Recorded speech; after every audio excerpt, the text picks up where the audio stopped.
Assalamualaikum warahmatullahi wabarakatuh. I'm Dava, and today I wanna talk about my PowerPoint, and which is research methodology for stylistic analysis. Next. So, the first step in stylistic research is to establish a clear research objective and formulate specific research question, and to get the entire analytical process by defining what aspects of linguistic style will be examined and how they relate to the text meaning.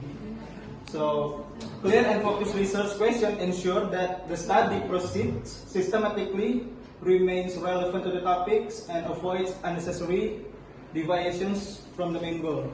So the example is, how do Sylvia Plath uses a metaphor and personification in Mirror reflect the speaker's struggle and with identity and emotional isolations? This question is according to target-specific poetic devices, which is metaphors and personifications, and then connect style to meaning on how these devices express deeper themes, and the last is keeps the analysis focused on identity and isolations. Next. The second is text selection and corpus construction.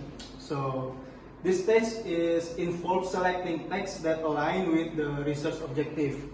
The selection must be done carefully to ensure relevance and accuracy in the analysis.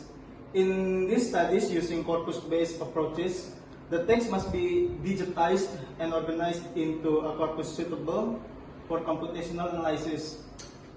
Proper text selection support the validity and reliability of the findings.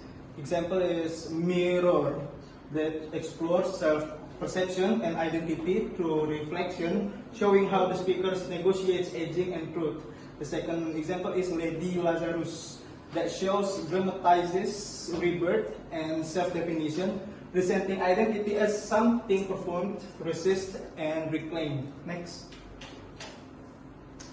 The third is theoretical framework and stylistic approach. Number one is choosing the stylistic paradigm. Since you've already emphasized corpus-based approaches and digitizing texts, the natural choice here is corpus stylistic. Why? Corpus stylistic allows systematic analysis of linguistic patterns across texts, which is Mirror and Lady Lazarus, using computational tools. And the second is this align with your goals of building a focused corpus on identity discourse, because it's ensured consistency, replicability, and quantitative supports for qualitative insight. Next. Number two is selecting linguistic subfield for the analytical lens. Highlight that stylistic analysis often draws on multiple linguistic level for identity discourse, and the most relevant would be semantics to examine meaning construction, example metaphors or of reflections and rebirth. Number two is pragmatics to explore implied meanings, speaker-audience relationships, and identity positioning. The last is discourse analysis, which is to study how identity is constructed across the text, including narrative voice and thematic framing by Jeffries, 2010. Next. The fifth is data preparation experimentations. Once the text is selected, it is prepared for analysis by dividing it into smaller units, such as lines, sentences, or lexical items. These segmentations allow the researcher to examine language pattern more thoroughly. Annotation may also be added to highlight specific linguistic features, enabling more systematic and targeted analysis throughout the research process. Next. And next is analytical framework development.